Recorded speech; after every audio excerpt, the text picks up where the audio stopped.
At the family dinner, my daughter-in-law pointed a finger at me and shouted, "The maid is going to eat in the kitchen." I simply smiled and replied, "That's fine, dear, and you are going to live on the street." In that instant, she discovered that I was the owner of the house. "I'm glad to have you here. Follow my story until the end, and comment from what city you are watching from. That way I can see how far my story has reached. I'm Eleanor. I'm 63 years old, and I thought I had lived through enough betrayals in my life to recognize them from a mile away. I was wrong. The most painful betrayal came disguised as a family invitation, in the sweet voice of my son David asking me to come for dinner. "Mom, it's been a while since we all got together. Tanya's making something special," he had said on the phone that afternoon. His voice sounded different, tense, like when he was a little boy and had done something wrong but didn't know how to confess. I should have paid attention to that sign. I dressed with care that evening. I chose my navy blue dress, the one that always made me feel elegant, and put on the pearl earrings my late husband Robert gave me for our 20th anniversary. I wanted to look my best for my family. What an irony. When I arrived at the house, I immediately noticed several cars parked outside. The Hendersons' silver Mercedes, the Whitmans' black BMW, Sarah Coleman's red Lexus. All names I knew from Tanya's social circle. My stomach tightened slightly, but I told myself it was probably just a dinner party with friends where I was included. Tanya opened the door before I could even ring the bell. She looked impeccable, as always. Her blonde hair perfectly coiffed, her designer dress that likely cost more than many people's monthly salary, and that smile that never quite reached her eyes. "Eleanor," she greeted me, and right there I should have noticed something. Not mom, not mother-in-law, just my name, pronounced with that calculated coldness she mastered so well. "So glad you could make it. Come in." The sound of conversation and laughter filled the living room. I recognized the voices immediately. Margaret Henderson, talking about her latest trip to Europe. Patricia Whitman, commenting on the new collection at her art gallery. Sarah Coleman laughing at something that sounded forced and rehearsed. David came over to greet me. My son, who was once my best friend, now hugged me with the stiffness of a stranger performing a social duty. "Hi, Mom," he murmured near my ear, but there was no warmth in his voice, only obligation. "David, honey, it's so good to see you," I replied, trying to ignore the feeling that something was terribly wrong. His eyes avoided mine. Tanya cleared her throat in that theatrical way she had of commanding attention. "Well, now that we're all here, we can move into the dining room." I started toward the group, hoping someone would include me in their conversation, but the looks I received were strange. Not hostile, exactly, but uncomfortable, as if my presence were an unplanned interruption. "Eleanor!" Tanya's voice cut through the air like a sharp knife. I stopped and turned to her. She was standing by the entrance to the dining room, with that posture she adopted when she felt in absolute control of a situation. "I think there's been a small misunderstanding." The silence that followed was deafening. All conversations stopped. I could feel the eyes of every guest on me, as if I were the center of some spectacle I didn't understand. "A misunderstanding?" I asked, my voice sounding smaller than I would have liked. Tanya smiled, but there was nothing kind in it. It was the smile of someone who was about to enjoy what she was going to say next. "Well, it's just that this is a dinner for my special guests, for people on our social level." She paused, savoring each word. "I think you'd be more comfortable eating in the kitchen." I felt as if I had been physically struck. The air left my lungs, and for a moment, I couldn't process what I had just heard. My own daughter-in-law was exiling me to the kitchen as if I were hired help. I looked at David, waiting, silently begging him to say something, to defend me, to remind his wife who I was. But my son, the boy who once promised to always protect me, simply stared down at the floor. "The maid is going to eat in the kitchen," Tanya added, and this time there was no mistaking the venom in her voice. The words echoed in my ears like a funeral gong. The humiliation was so complete, so unexpected, that for a moment I was paralyzed. I could see the expressions on the guests' faces. Some looked uncomfortable, others curious, as if they were witnessing an entertaining drama. Margaret Henderson even exchanged a knowing look with Patricia Whitman. In that moment, I felt something inside me break. It wasn't my heart, that had been fractured so many times over the years that it had learned to function with the cracks. It was something deeper. It was the last emotional connection I had to the idea that this family valued me, that my place in this world meant something to the people I loved most. But then, something strange happened. Instead of crying, instead of screaming or running out in humiliation, I felt a cold calm descend over me, a calm I hadn't experienced in years. It was as if I had been waiting for this moment without knowing it, as if the clarity I needed had finally arrived. I smiled, a genuine, quiet smile that took Tanya completely by surprise. "That's fine, dear," I said, my voice surprisingly serene. "You're right. I think it's time we all knew exactly where each of us belongs in this house." The confusion on Tanya's face was instant. That was not the reaction she expected. She had expected tears, pleas, humiliation. Instead, there was a 63-year-old woman smiling at her with a confidence she hadn't shown in years. "And you know what, Tanya?" I continued, feeling each word come out with crystal clarity. "Very soon, you are going to find out exactly who really belongs here."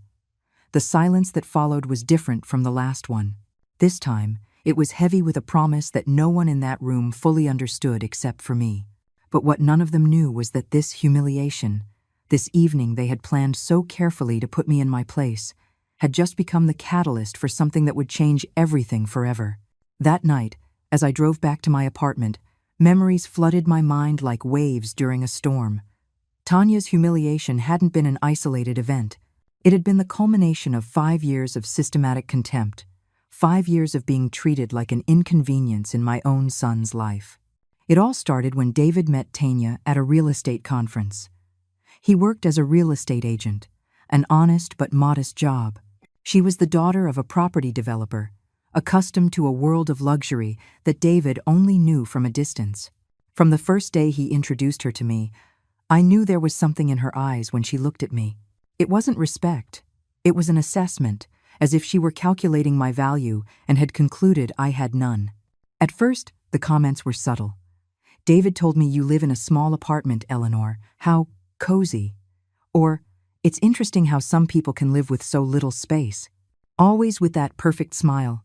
Always in a tone that sounded sympathetic, but cut like a hidden knife. When they got married 3 years ago, I had hoped things would improve. I thought maybe Tanya had been nervous, trying to impress, and that once she felt secure in the family, she would warm up to me. How naive I was. The first Christmas as a married family was telling. We had agreed to celebrate at the house David and Tanya had bought after the wedding, a beautiful colonial home in Westchester that I had secretly helped finance. Tanya had insisted that everyone bring a specific dish for dinner. "Eleanor, you can bring the napkins," she had told me on the phone, while my sister Helen was asked to bring the turkey and Aunt Catherine was tasked with dessert.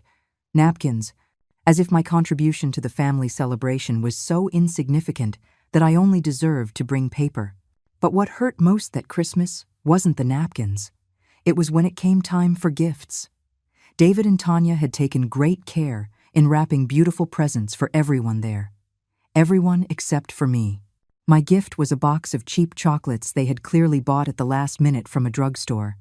"We just didn't know what you like," Tanya explained with that fake sweetness I was beginning to recognize. A lie. I had been present at every birthday, every family celebration for David's 35 years of life. They knew my tastes perfectly well. The months that followed were a masterclass in psychological manipulation. Tanya had a special talent for making comments that sounded innocent on the surface but were loaded with poison. "Eleanor, that coat is so vintage on you. I suppose it's from when it was in style. Oh, it's admirable how you maintain such a positive attitude despite your limitations." But the most painful part was watching how David changed. My son, who once called me 3 times a week, suddenly only communicated with me when Tanya wasn't around. Our conversations became superficial, careful, as if he were walking on eggshells. One day, about a year ago, I went to visit them unannounced. I needed to drop off some documents David had forgotten at my apartment. When I arrived, I heard raised voices coming from the study. I approached quietly, not to eavesdrop, but because I recognized the tone of anguish in my son's voice. "I can't keep doing this, Tanya," David was saying. She's my mother. Exactly, she replied, her voice cold as ice. She's your mother, not mine. And frankly, David, her constant presence is affecting our social life. People talk, they wonder why we have to put up with that. But she helped me when I needed money for college. She paid for my first apartment when I started working. And now you have to pay her back for the rest of your life? Tanya interrupted. David, my love, you have to understand something. In my social circle, the way you treat your family reflects your status. And having a mother-in-law who shows up unannounced, who dresses like she's living in the 1980s, who can't hold a sophisticated conversation, it's embarrassing. There was a long silence. Then, David's voice, weaker. What do you want me to do? Just create some distance. You don't have to cut her off completely. Just keep the visits to a minimum. When we have important guests, maybe it would be better if she wasn't there. That was the conversation that marked the beginning of the systematic distancing. Suddenly, invitations to family dinners came less frequently. Birthdays were celebrated with just a small family gathering, which apparently didn't include me. The phone calls became even scarcer, but I was still there, waiting. I kept sending gifts on special occasions. I kept calling to ask how they were. I kept making discreet deposits into David's account when I knew things were tight financially, because that's what mothers do. We love unconditionally, even when we aren't loved in return. What Tanya didn't know, what none of them knew, was that during all these years of rejection and humiliation, I had been making very important decisions about my future. Decisions I had kept private, waiting for the right moment to reveal them. Robert, my late husband, had been a very smart man when it came to money. During our 30 years of marriage, he had invested wisely, bought properties, and built a quiet empire that very few knew about. When he died 4 years ago, he left me not only his love and memories but also a considerable fortune and a real estate portfolio that included, well, many things that certain people would kill to know about. After that Christmas of the napkins, after hearing that conversation in the study, after every venomous comment and every calculated exclusion, I had begun to make certain legal arrangements, certain changes to important documents, certain moves that would ensure that when the right time came, the truth would be revealed in the most impactful way possible.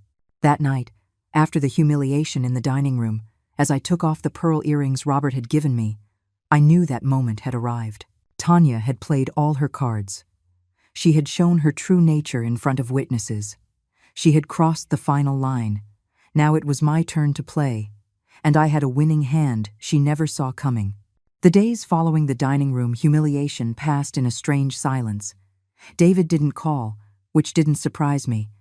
Tanya had probably forbidden him from contacting me until I reflected on my behavior. But I wasn't waiting for their calls. I was busy doing other things. On Monday morning, I had an appointment with my lawyer, Marcus Wellington.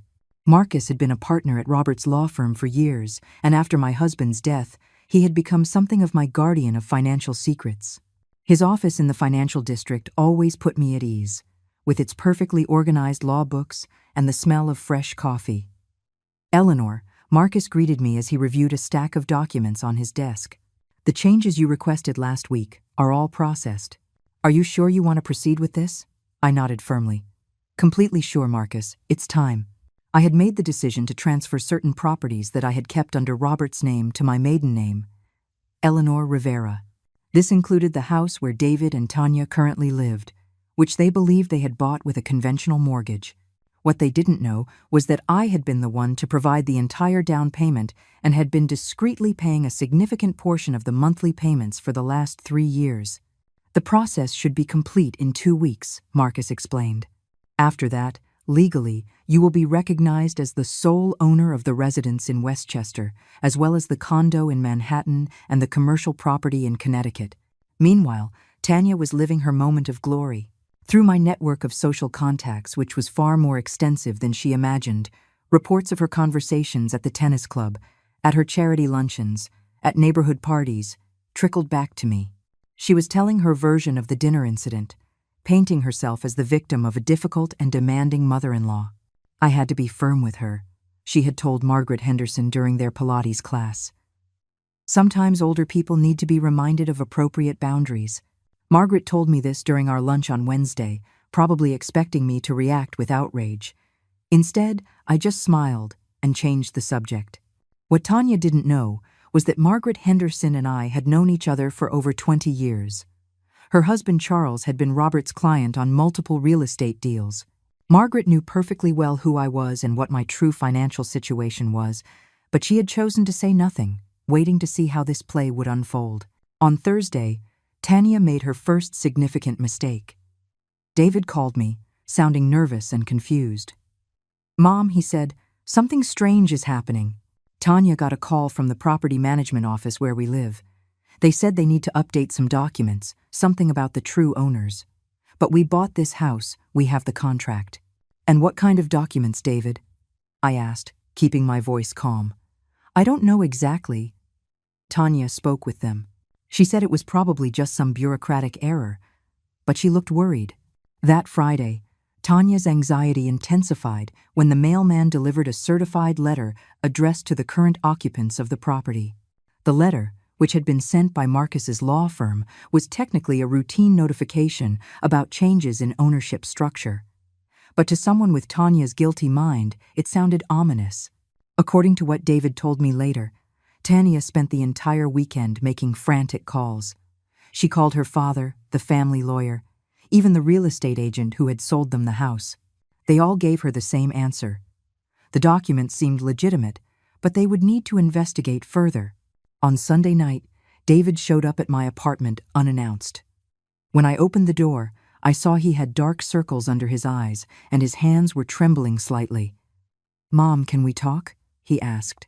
I let him in and made him tea, just like when he was a boy and would come to me with his problems. But this time was different. It was no longer my son confiding in me. It was a scared man searching for answers he didn't know how to ask for.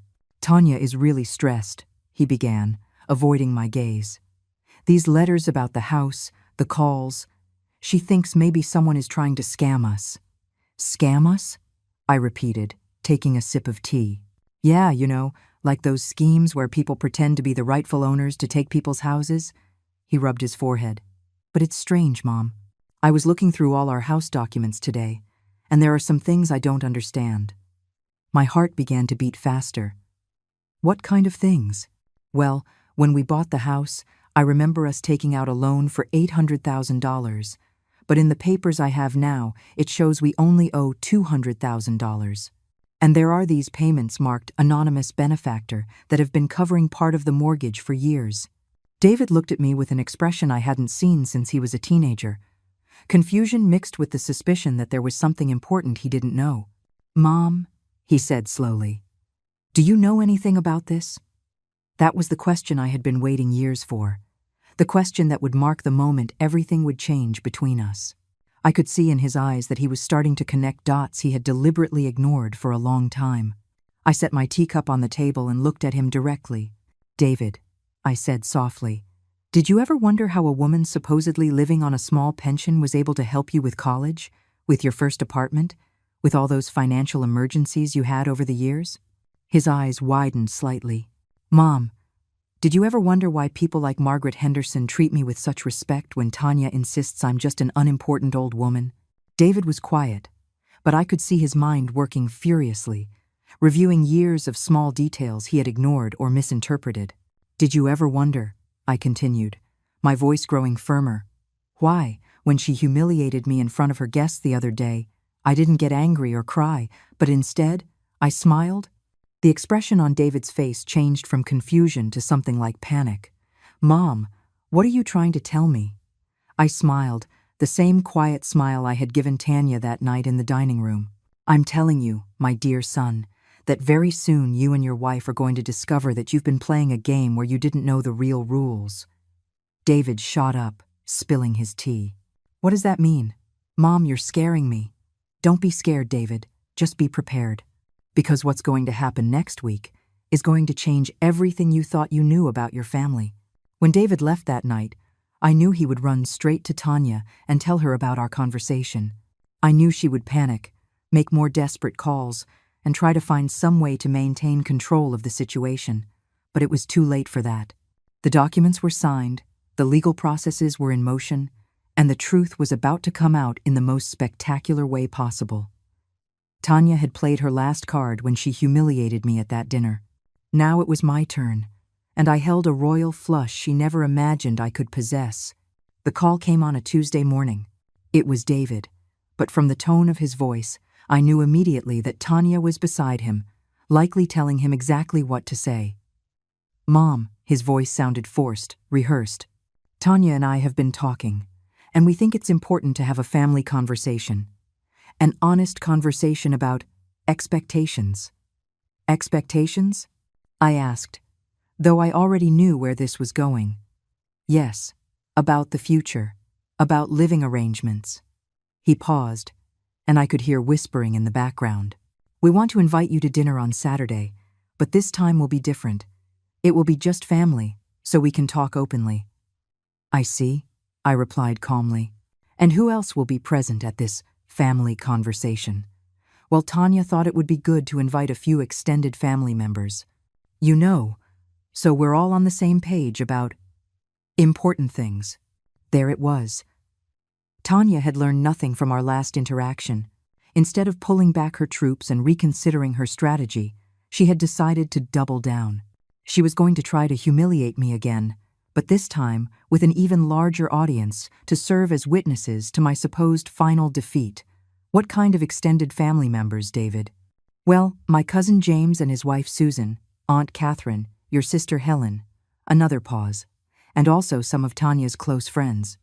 You know, people we care about and whose opinions we value." Translation: Tanya had assembled a jury of her allies to witness what she believed would be my final humiliation and permanent exile from the family. "It sounds like a very special occasion," I said. "May I ask what the specific purpose of this meeting is?" David stammered, clearly reading from a script Tanya had prepared. "Well, we think it's time for everyone to understand our roles in the family. And maybe it's time we talked about more appropriate living arrangements for everyone." "More appropriate living arrangements," I repeated the words slowly.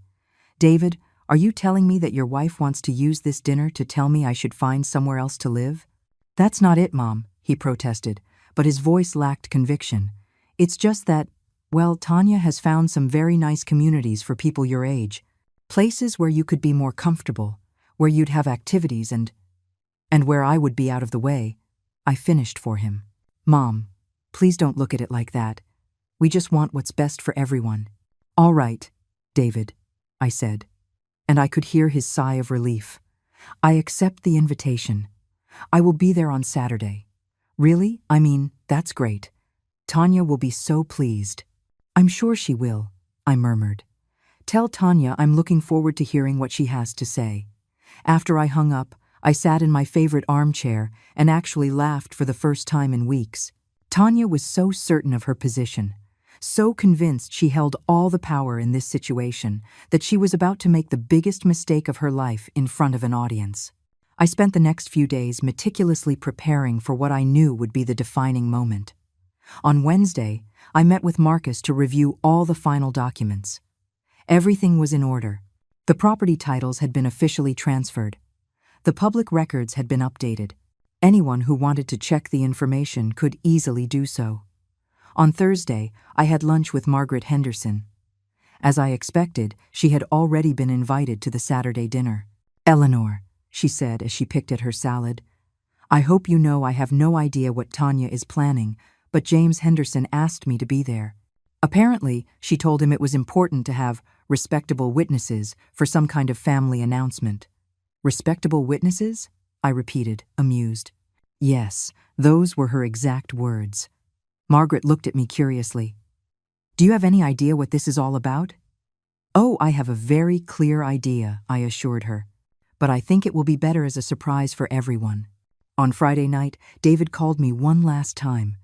This time, his voice sounded less rehearsed and more genuinely worried. "Mom, are you sure you want to do this? I mean, come tomorrow?" "Why shouldn't I want to go, David? It's just, well, Tanya has been very stressed this week. These letters about the house, the legal documents she doesn't understand. She's on edge. And you, David? How are you feeling?" There was a long pause. "Confused," he admitted finally. Mom, I feel like there are things happening that I don't understand. Tanya says one thing, but when I look at the house documents, when I think about all the times you helped me financially, I don't know what to think. Maybe, I suggested gently. Tomorrow night, you will have all the answers you need. What does that mean? It means it's time for the whole truth to come out, David. The whole truth. On Saturday evening, I arrived at exactly 7 o'clock. This time, I had chosen my most elegant dress, the black Chanel that Robert had bought me for our 25th anniversary. I put on my finest jewelry, the pieces I saved for special occasions. If this was going to be a performance, I was going to make sure I looked the part. When Tanya opened the door, her confident smile faltered for a moment. Clearly, she hadn't expected me to arrive dressed like someone who belonged in her social circle. "Eleanor," she greeted, quickly recovering her composure. "You look so elegant tonight." "Thank you, Tanya. I thought for such an important occasion, I should dress appropriately." The dining room was full, just as I had anticipated. My sister Helen was sitting at one end, looking uncomfortable. Aunt Catherine was chatting nervously with James and Susan. Margaret Henderson was there, along with 2 other couples I recognized from Tanya's social circle. In total, there were 12 of us. Tanya had set the scene like a stage play. She had even placed a chair slightly apart from the rest for me, as if I were the defendant in a trial. "Well," Tanya announced once everyone was seated and appetizers had been served. "Thank you all for coming tonight. David and I wanted our loved ones to be present for a very important conversation about the future of our family." David shifted in his chair, clearly uncomfortable with what was about to happen. "As many of you know," Tanya continued, "we've been going through some family challenges recently, situations that have required us to make difficult but necessary decisions." She looked directly at me, her eyes glinting with the confidence of someone who believed victory was assured. "That is why we have decided it is time to make some changes to our family's living arrangements, changes that will benefit everyone involved." The room was completely silent. I could see Helen looking at me with concern, while Margaret Henderson wore a completely neutral expression, as if watching a play for which she already knew the ending. "David and I have found a beautiful senior living community, very close to here, where Eleanor will be able to live comfortably with people her own age and socioeconomic level." There it was, the public shaming she had been planning since the moment she humiliated me at the last dinner. But this time, she wanted witnesses. She wanted the whole family to see her put me in my place for good. Of course, she added with false generosity, "We will cover all the expenses for the move and the first month at the new residence." The silence that followed was thick. All eyes turned to me, waiting for my reaction. Some faces showed sympathy, others curiosity, and a few complicity with Tanya. I rose slowly from my chair, feeling every eye in the room follow me. When I finally spoke, my voice was clear and calm. "Tanya," I said, "I appreciate you gathering everyone here tonight, because you're right. It is time for everyone to know exactly what the appropriate living arrangements are for each of us." I smiled, the same serene smile that had so confused her the first time. "But before we talk about where I should live, perhaps we should talk about where you are going to live." The silence that followed my words was absolute. It was as if someone had hit the pause button on a movie. Tanya was staring at me with an expression of utter confusion, as if I had spoken in a foreign language. David had gone visibly pale. The guests were exchanging nervous glances, unsure if they were witnessing a family drama or the beginning of a mental breakdown. "Excuse me?" Tanya managed to articulate finally, her voice barely containing a tremor. "What do you mean? Where I am going to live?" I walked slowly to the head of the table, where Tanya normally sat when she was playing the role of the perfect hostess. I stopped there, my hands resting gently on the back of the chair, and I looked at each person in the room before I answered. "Well, Tanya," I began, my voice maintaining that serene tone that so unnerved her.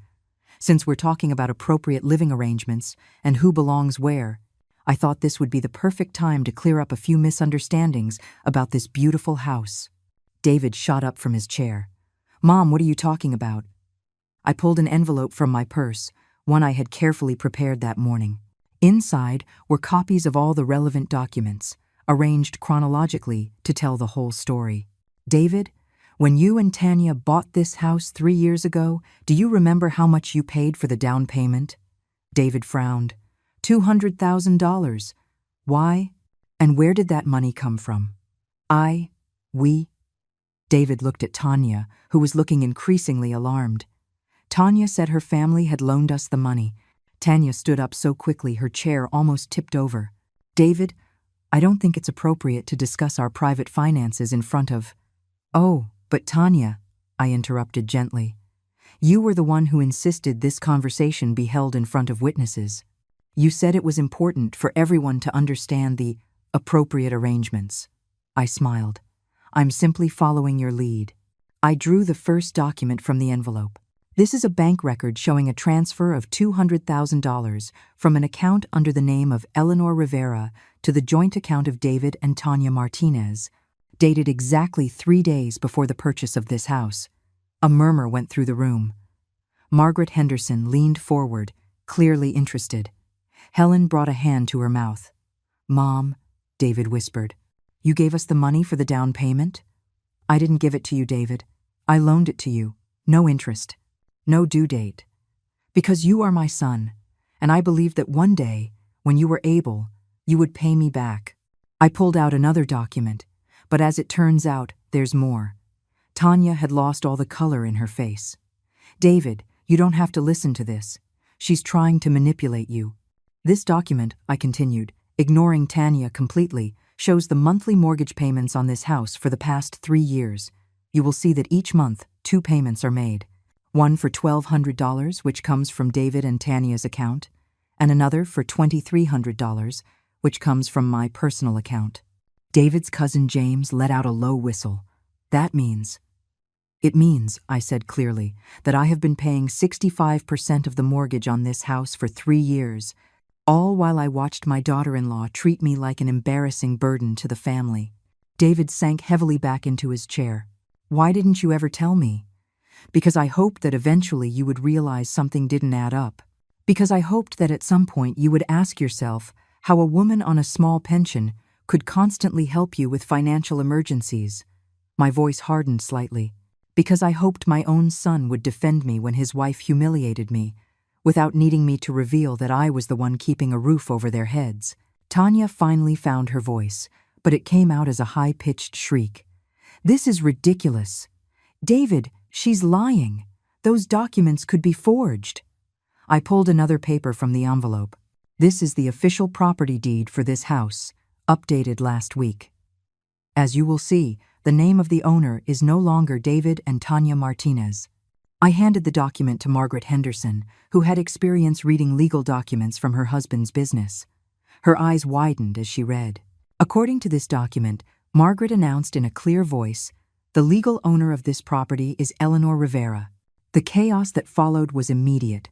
Susan gasped. Helen started to cry. James began firing off rapid questions that no one answered. But my attention was focused entirely on David and Tanya. David was looking at me as if he'd never seen me before. Mom, how is this possible? It's possible, David, because your father was a very smart man who taught me how to be strategic with money. It's possible because when he died, he left me a portfolio of investments and properties that most people never knew existed. I paused. And it's possible because for the last 3 years, while your wife was treating me like dirt, I was making legal decisions to protect my interests. Tanya had started to tremble visibly. David, you have to do something. She can't do this. We live here. We have rights. Rights? I repeated, and for the first time that night, my voice carried an edge of steel. What rights, exactly, Tanya? The right to humiliate me in my own house? The right to tell people I'm a burden to my family while I was paying your bills? The right to plan my exile to a retirement home while you lived in a property that I financed? I walked to where she stood, trembling by the window. Tell me, Tanya, when you told me to eat in the kitchen like hired help, did you know you were speaking to the owner of the house? I didn't know, she stammered. No, I agreed, you didn't know.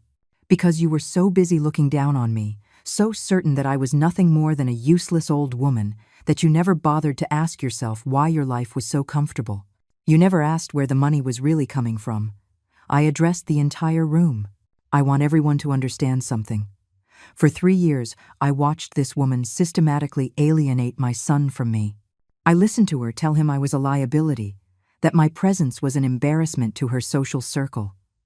I endured cruel comments about my clothes, my apartment, my supposed poverty, and the entire time, I was funding the luxury lifestyle she enjoyed. David finally spoke, his voice cracking. "Mom, why didn't you tell me the truth? Because I needed to know who the woman you chose as a wife really was. I needed to see if the love you claimed to have for me was genuine, or if it only existed when you thought you needed me." My eyes filled with tears, but my voice remained steady.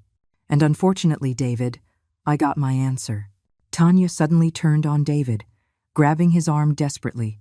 "David, you have to believe me. If I had known, if I had understood, I never would have." "Never would have what, Tanya?" I interrupted. "Never would have treated me like garbage? Does that mean your respect only exists when people have money? That your love for my son was conditional on keeping me away from you?" David pulled free from Tanya's grasp and walked toward me. "Mom, I'm sorry. I am so sorry. I didn't know." "You knew, David," I said softly. "Maybe you didn't know the financial details, but you knew your wife was treating me badly. You knew she was systematically excluding me from your life.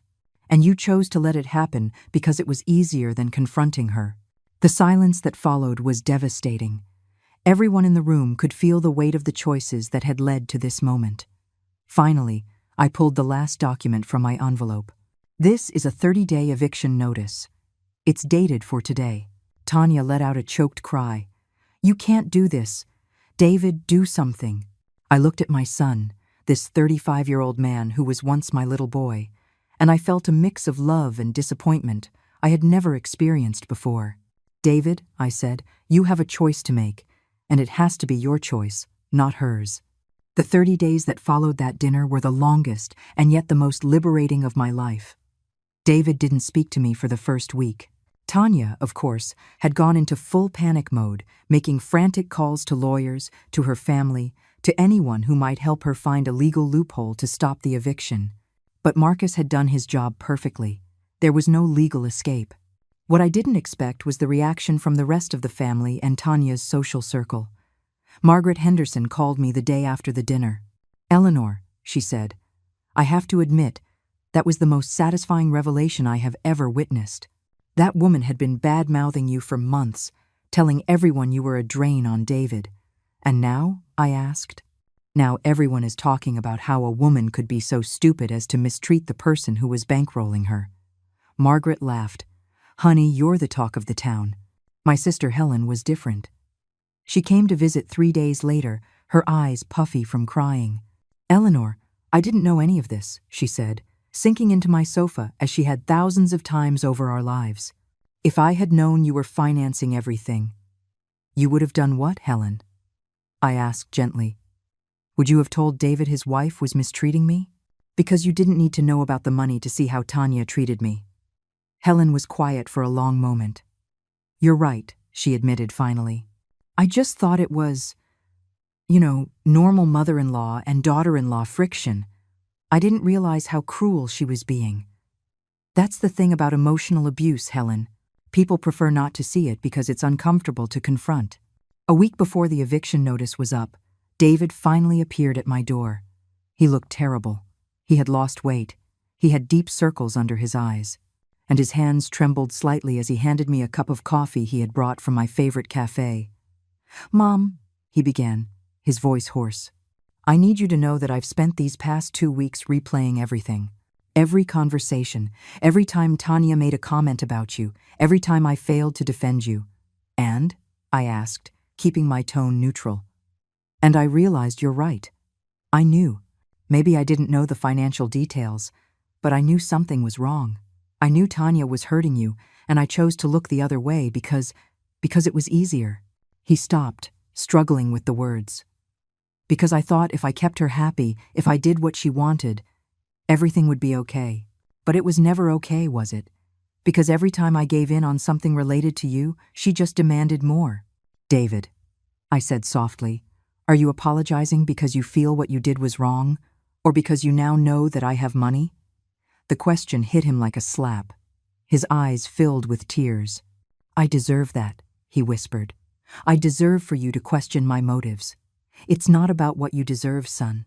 It's about me needing to know if you've learned anything real from this, or if you're just scared of the consequences," David broke then. He began to cry in a way he hadn't since he was a small child. "I'm sorry, Mom. I am so sorry.